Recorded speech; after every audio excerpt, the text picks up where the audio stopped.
আমার শাশুড়ি আমার পেটের বাচ্চা নষ্ট করে ফেলেছিল। যে শাশুড়ি আমাকে কোনোদিনই দেখতে পারতো না, সারাদিন শুধু আমার নামে কুৎসা রটাতো, সেই মানুষটাই হঠাৎ একদিন এত মায়া দেখাতে শুরু করলো যে আমি নিজেই বুঝতে পারিনি সেই মায়ার আড়ালে আমার জীবনের সবচেয়ে বড় সর্বনাশ লুকিয়ে আছে। সেদিন বিকেলে আমি রান্নাঘরে দাঁড়িয়ে ডাল নাড়া দিচ্ছিলাম। আমার পেটের 7 মাসের সন্তান তখন মাঝে মধ্যে নড়াচড়া করছিল। সেই অনুভূতিটা ভাষায় প্রকাশ করার মতো ছিল না। মনে হচ্ছিল আমার পৃথিবীটা ধীরে ধীরে পূর্ণ হয়ে উঠেছে। ঠিক তখনই আমার শাশুড়ি বাইরে থেকে হাতে একটা মিষ্টির বাক্স নিয়ে ঘরে ঢুকলেন। আমি অবাক হয়ে তাকিয়ে রইলাম, কারণ তিনি কোনোদিন আমার জন্য এক গ্লাস পানিও এনে দেয়নি। উল্টো আমি একটু বসে থাকলেও বলতেন, গর্ভবতী হলে কেউ রানী হয়ে যায় না। কিন্তু সেদিন তার মুখে হাসি ছিল। তিনি আমার সামনে প্যাকেট খুলে বললেন, বৌমা, এই মিষ্টিটা খাও। বাচ্চা পেটে থাকলে কত কিছু খেতে ইচ্ছে করে। আমার পোলাটা তো সংসারের খরচ মিটিয়ে ভালো কোনো খাবার খাওয়াতে পারে না। আমি বিনয়ে তার মুখের দিকে তাকিয়ে রইলাম। এই মানুষটাই কি সেই মানুষ যিনি প্রতিদিন আমাকে অপমান করেন? আমি কিছুক্ষণ স্তব্ধ করছিলাম, কিন্তু মনে হলো হয়তো নাতির মুখ দেখার আনন্দে উনিও বদলে গেছেন। একটা মিষ্টি হাতে নিয়ে মুখে দিলাম। তিনি দাঁড়িয়ে দাঁড়িয়ে দেখলেন আমি পুরোটা খেয়ে শেষ করছি কি না, তারপর বললেন, আরেকটা খাও। আমি হেসে বললাম, না মা, একটা খেলেই হলো। তিনি কিছু না বলে নিজের ঘরে চলে গেলেন। ঘন্টাখানেক পর থেকেই আমার পেটটা কেমন যেন মোচড় দিয়ে উঠতে লাগলো। তার দিন পর থেকে পেটের ব্যথা শুরু হলো। প্রথমে ভাবলাম হয়তো গ্যাসের সমস্যা, কিন্তু ধীরে ধীরে ব্যথা এতটাই বাড়তে লাগলো যে আমি সোজা হয়ে দাঁড়াতেই পারছিলাম না।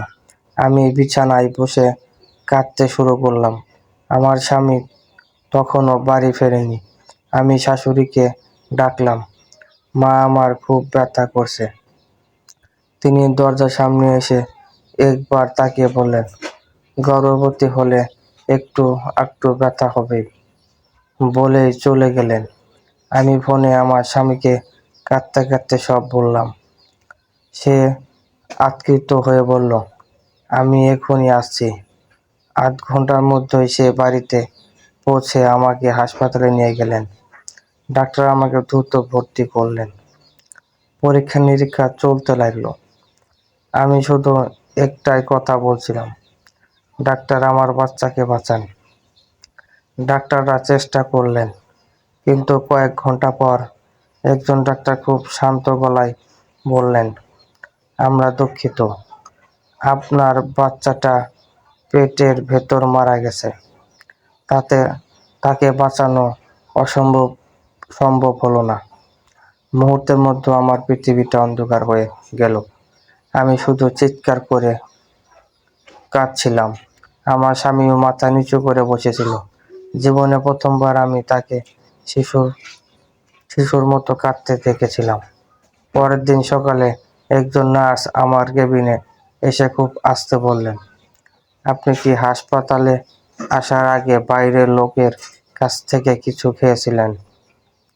আমি বললাম, হ্যাঁ, আমার শাশুড়ির কাছ থেকে মিষ্টি খেয়েছিলাম। নার্সের চোখে এক অদ্ভুত দৃষ্টি ফুটে উঠল।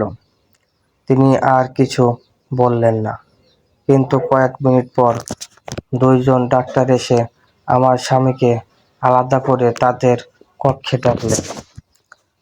প্রায় 20 মিনিট পর আমার স্বামী ফিরে এলো। তার মুখ ফ্যাকাশে। আমি বারবার জিজ্ঞেস করলাম, কি হয়েছে?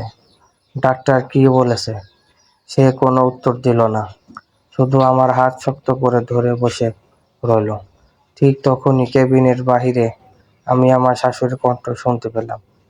তিনি রুমে ঢুকে আমাকে জড়িয়ে ধরে কান্না করতে লাগলেন। শাশুড়ি সেই জড়িয়ে ধরা কান্নায় মায়ার ছিটা ফোঁটাও ছিল না। ছিল এক জমাট বাঁধা হিমশীতল অনুভূতি। যে হাত দুটো দিয়ে আমাকে জড়িয়ে ধরেছিল, হঠাৎ করেই আমার মনে হলো সেগুলো কোনো মানুষের হাত নয়, একটা বিষাদর সাপের শরীর। আমি ধাক্কা দিয়ে তাকে সরিয়ে দিতে চাইলাম, কিন্তু শরীরে তখন বিন্দুমাত্র শক্তি নেই।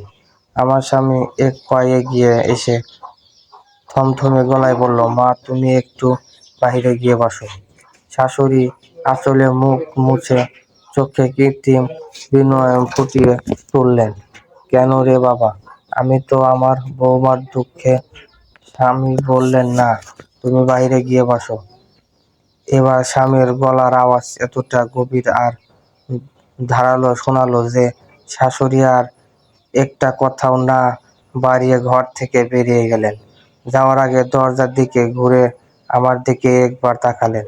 সেই দৃষ্টিতে শোকের কোনো চিহ্ন ছিল না, ছিল এক অদ্ভুত হিংস্র সৎকর্তা।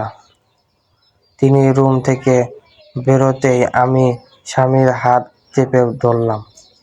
ডাক্তাররা তোমাকে কি বলেছে, সত্যি করে বলো। আমার স্বামী মুখ তুলে আমার দিকে তাকালো।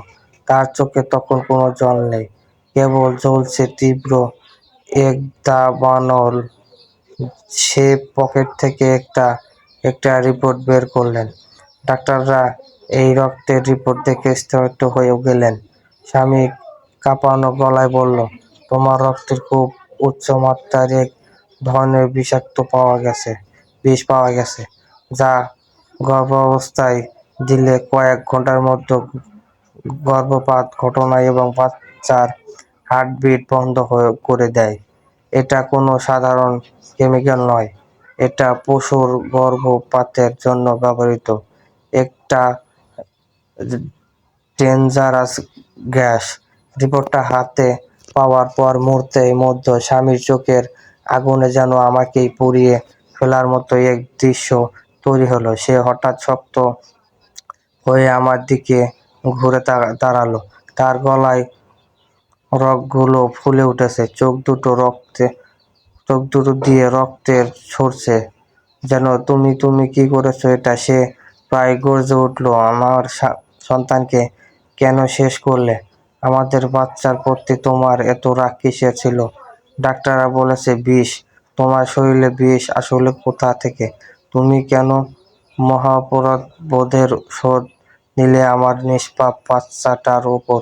তার এমন রুক্ষ আর অন্যায্য অভিযোগে আমি দিশেহারা হয়ে পড়লাম। শরীরে সমস্ত যন্ত্রণা ছাপিয়ে বুকের ভেতরটা যেন দুফাক হয়ে গেল। আমি অঝরে কাঁদতে কাঁদতে তার দুটো হাত জড়িয়ে ধরলাম। তুমি আমাকে ভুল বুঝছো। আমি কেন আমাদের সন্তানকে মারবো? আমি তো দিন গুনছিলাম তাকে কোলে নেওয়ার জন্য, তাইলে এই রক্তে এত বিষ আসলো কিভাবে? সে আমার হাত ঝাঁকিয়ে সরিয়ে দিল। আমি কোনোমতে শ্বাস নিয়ে ফোকসা গলা বললাম, মিষ্টি, গতকাল বিকেলে মা যখন বাইরে থেকে এসে আমাকে মিষ্টি খাইয়ে দিলেন, তার ঠিক 1 ঘন্টার পর থেকে আমার পেট মোচড় দিয়ে উঠছিল। মা নিজে দাঁড়িয়ে থেকে আমাকে ওই মিষ্টি খাইয়েছেন। আমি খেতে চাইনি, উনি জোর করে খাইয়েছেন।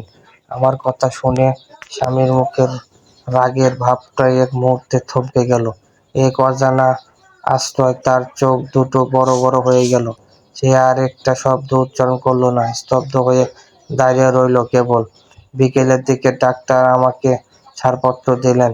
আমার স্বামী ট্যাক্সি ডেকে আমাকে বাড়িতে নিয়ে এলো। এসে দেখি শাশুড়ি আগে হাসপাতাল থেকে বাড়ি চলে এসেছেন। এই বাড়িটায় পা রাখার প্রতিটি মুহূর্তে আমার বুকের ভেতরটা কেঁপে উঠছিল। এই মানুষটা আমাকে কোনোদিন মেনে নেয়নি, কারণ একটাই, আমি এক অতি গরিব ঘরের মেয়ে। আর আমার স্বামী আমাকে ভালোবেসে নিজের জেদে পছন্দ করে বিয়ে করেছিল। শাশুড়ির ইচ্ছা ছিল ছেলেকে বড় কোনো ধনী ঘরে বিয়ে দিয়ে মোটা অঙ্কের যৌতুক নেবেন, জাঁকজমক করে ঘরদোর পাল্টে ফেলবেন। কিন্তু আমার আগমনে তার সেই স্বপ্ন ভেঙে ছারখার হয়ে যায়। আর তার মনে বিশ্বাস জন্মেছিল আমি নাকি জাদুটোনা করে তার ছেলেকে তার কাছ থেকে কেড়ে নিয়েছি।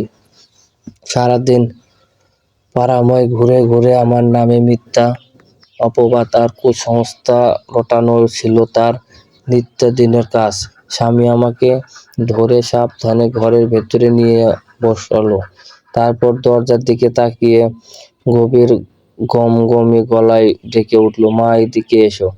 শাশুড়ি আঁচল দিয়ে চোখ মুছতে মুছতে কান্না করে ঘরে ঢোকার নাটক করলেন। বৌমা এত কষ্টটাই না পাইল। কথাটা শেষ করার আগেই আমার স্বামী তার দিকে ঘুরে দাঁড়ালো। তার চোখে তখন কোনো মায়ের প্রতি ভালোবাসা ছিল না, ছিল এক ভয়ঙ্কর রাগী আর ঘৃণাপূর্ণ দৃষ্টি। সে থমথমে গলায় বলল, তুমি আমার সন্তানকে কেন মারলে মা? শাশুড়ির মুখের ভাব মুহূর্তে গায়েব হয়ে গেল। তিনি বুক চাপড়ে ঢুকতে কেঁদে উঠে বললেন, ও মা রে, তুই এগুলো কি কথা কষ্টে বাজান? আমি আমার নিজের রক্তের নাতি নাতনির মারমু কেন? কিসের কথা বলস তুই? বৌমা তোকে কি বোঝাইছে? মিথ্যা বলা বন্ধ করো। স্বামী চিৎকার করে উঠল। ঘরের থালা বাসন যেন কেঁপে উঠল সেই চিৎকারে। সে শাশুড়ির খুব কাছাকাছি গিয়ে ধমক দিয়ে বলল, আজকে সত্যি কথা বলো, আর না হলে আমি ভুলে যাব তুমি আমার জন্মদাত্রী মা। আমি এখনই পুলিশ ডাকতে বাধ্য হব। রক্ত পরীক্ষা আর মিষ্টির দোকানের হিসাব বের করতে পুলিশের 5 মিনিটও লাগবে না। পুলিশ আর জেলখানায় যাওয়ার কথা শুনে শাশুড়ির মুখের ধরত ভাবটা এক নিমেষে হাওয়া হয়ে গেল। হাঁটু দুটো কেঁপে উঠে তিনি মেঝেয় বসে পড়লেন। থরথর করে কাঁপতে কাঁপতে তিনি অস্ফুট স্বরে স্বীকার করে ফেললেন, সব আমারে মাফ কইরা দে বাজান, আমি জেনে শুনে এত বড় ক্ষতি করতে চাই নাই। তিনি কাঁদতে কাঁদতে বলতে লাগলেন, আমি ভাবছিলাম তোর বউয়ের কোলে যদি বাচ্চা আইসা পড়ে তুই তো আমারে একদম পর কইরা দিবি, বউয়ের কথায় উঠবি বসবি, আর আমার কোনো দামই থাকবে না এই সংসারে।